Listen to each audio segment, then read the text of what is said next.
I'm terrible at pimping my stuff, so I thought dressing like a pimp might make it a little bit easier. I have blogs where you can read stuff and see things and interact with me. My main one is postmortemstudios.wordpress.com.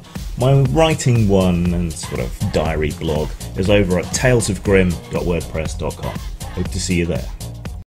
We're going to talk about Projekt Melody. Now, I realise I'm a little bit late to this party, but that's what happens when you try to gather more information rather than just giving a hot take and chasing clout. So here we are. What is Projekt Melody? Well, Projekt Melody is a sort of face rig, motion capture version of a camgirl.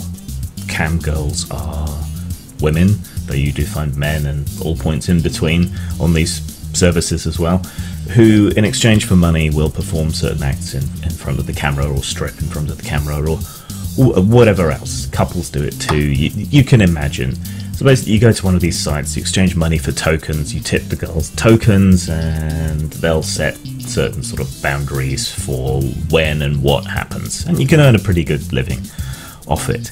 And Projekt Melody is a sort of a cartoon version of this. It's a motion captured digital animation of an anime style girl that will do these things, and her appearance on these services has caused a bit of an online shitstorm.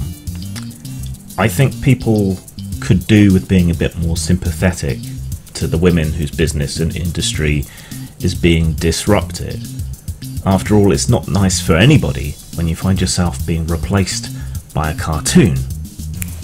So this raises lots of spectres. I mean, this is artistic content, but it's not actually automated yet, but it wouldn't be too far to go to have a fairly basic AI responding to commands and token amounts and so on, so you could leave something like this running in an automated fashion and collecting money for you while you go and do something else. And it has been amazingly and surprisingly popular. Some of that will be novelty value, some of that will be fetishism. So it's easy enough to understand why people feel put out. They're putting themselves out there on camera, they're putting their own effort and art and so on into it, and I think they're underestimating the amount of artistry and expertise and skill and so on that goes into CGI, particularly live CGI, particularly body mapping and all of these other things. But the sensation of being usurped and being angry, it's something we can all sympathise with. If our job was taken away by a robot tomorrow, you know, we'd all be quite upset, and our identity would feel attacked. Because quite apart from any other identity characteristics, what we do for a living, how we spend our time, these are how we self-define quite often. Even if it's a job that we don't particularly like, we can say that we're doing it for our family, or to put food on the table, or whatever else. There's a myriad of ways in which we derive identity from what we do. And this is no different. And it's an insecure income anyway, due to the vagaries of banking being discriminatory against adult workers and sex workers. It can be very high stress, I'm sure. I've got friends who work in these industries or adjacent to these industries, and I would understand very much why and how they're upset. And I think it's a bit unfair to simply characterize that as hose mad. And it's also hypocritical. You may remember a while back there were lots of journalists, particularly in the game industry or the tech industry or adjacent to those, who were repeating the mantra learn to code when people like coal miners and so on were losing their jobs. Then, when a whole bunch of journalists got laid off, a lot of people very gleefully criticised them with learn to code, to the point where it became a bannable offence, or at least a shadow bannable offence, to use the term on Twitter, which was rather ludicrous, I thought. But so, to get mad at camgirls for being upset and angry over this is hypocritical. If we've got sympathy for other people losing their jobs or having their jobs disrupted by technology, or like fast food workers, for example, if we've got sympathy for them, this is no different. It's a job. Sex work is work, and lots of people gain a lot of pleasure, obviously, from it. It can help a lot of people, and it provides options for people who may not be able to find regular work and so on. It's a nuanced and complex issue, and as long as it's someone's choice, in so much as that is possible in this world, then I don't see any reason to be against it. Whether you're some uppity feminist with a stick up their butt, or whether you're an uppity traditionalist with a stick up your butt, yeah, it's nobody's business but the people doing it. If they enjoy it, if they want to do it, fair enough. So I think we should be sympathetic to this disruption. And of course, none of this is new at all. This is what I spend my time researching.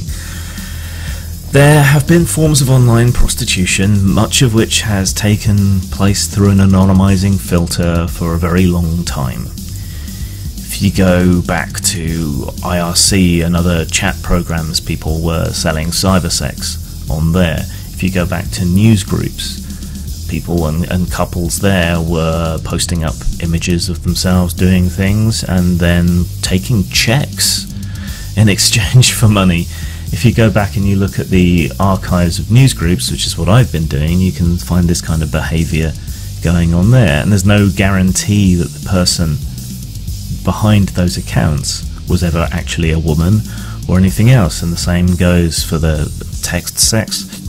While I was researching for Tales of Gore and looking into the Second Life community around the sort of Korean lifestyle and roleplay there, I found that quite a lot of people are selling adult material and bodies and recommending voice changing software and representing themselves in ways that didn't match the reality of themselves, and taking money or in-game tokens in exchange for sex. This is nothing new. In fact, a lot of trans people and other people who are curious about that sort of thing, are not particularly secure in their gender expression, apparently were using Second Life to live as the thing that they're not but they wished they were. Yeah, that's a good thing. And if they also wanted to get involved in sex work and so on through virtuality, fair enough. So one of the complaints that the girls on the campsites have had is that there's no guarantee that whoever is behind this is actually a woman. You know, you can't age check them. What is the age of the avatar? Some of this is ridiculous. Some of it is tapping into panic around lolly art and so on. But at the same time, you can kind of see where they're coming from, but then when you contextualize it in the long online history of sex work, it becomes very, very silly. It's not like this is a one-way phenomenon either. A lot of camgirls, I have discovered, also engage in cosplay. So they embody 2D characters in 3D. They wear cartoon face, for want of a better term, anime face, manga face, hentai face. They dress themselves up and they represent themselves, and they play that character in adult scenes and in strip shows and all the rest of it. One of my friends, Anna Cherry, is a camgirl amongst other things, and she does a lot of that, and she puts a lot of effort and time and money and care into it, and that's all good. Ahegao, the weird facial expressions that anime and manga girls make during sex, has become a fetish, and lots of people are imitating that. So for a long time, a lot of camgirls have been cashing in on cosplay, on the fetishes that hentai and manga and anime create, that whole visual aesthetic, and lots of times that IP is owned by other people. I think they're perfectly valid in doing so, but I do think it somewhat undermines the complaints here. This is just one more example of this happening. There are virtual pop stars, there are virtual YouTubers, There's all manner of face rigs and motion capture and so on going on out there in all kinds of places. Lots of people on YouTube and on other services use anonymized avatars to protect themselves. You know, this could be taken to be a positive, a way of engaging in this stuff without necessarily tipping your hand to your family or exposing yourself to repercussions or having your bank account closed. Yeah, we could see this rise more with avatars that look like the people behind them, and it's the voice and the personality and the rest that you're selling. I mean, a lot of this market, a lot of sex work is basically selling fake relationships more than the visual content, more than anything else. People believe they can construct a relationship with the person that they're paying, whether it's a prostitute or a camgirl or whoever or whatever else. This is a false girl selling false relationships. It's a little bit more honest, even, in a way. At the end of the day, this is going to have its bubble, and after that its popularity is going to wane. It will have its fetishists who are particularly into it, but there's other people who engage in certain fetishes who are going to attract their own niche audience. I don't think it makes sense to be jealous of a virtual camgirl. She's just serving a need, same as anyone else who does anything else in their shows, whether they engage with particular fetishes or certain costumes or they have a certain look. An animated girl is not really any different to having a goth girl appealing to her audience, or or whatever else, or a BDSM girl appealing to her audience. It's a fetish. Its burst of popularity will wane, and it's just serving an audience that's into that sort of thing, and a lot of curious people, at least in the short term.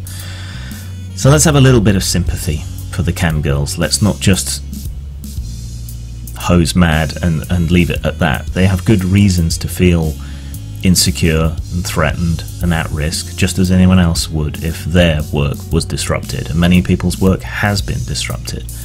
But also, let's not lose our minds. This takes a lot of creative effort. It's an impressive accomplishment. It deserves to be celebrated for that. And as in most things, the sex industry is the canary in the coal mine. So we can look at this, even though it's not automated yet. It wouldn't be too far off to make it that with a bit of investment. And let's consider how we're going to manage and handle these disruptions to everything else. Zang. Do you like t-shirts? Yeah, boy! Do you like games? Certainly. Are you perhaps a little bit kinky? Yes, quite. Then buy one of our B&D t-shirts at Teespring. Teespring.com/stores/postmortem-studios. You want to be cool, don't you? Does the word duh mean anything to you?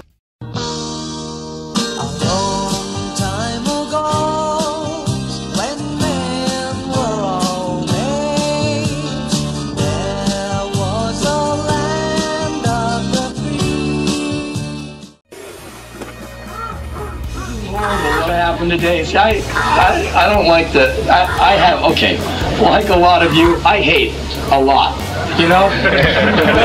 But I hate with style and creativity. Yeah!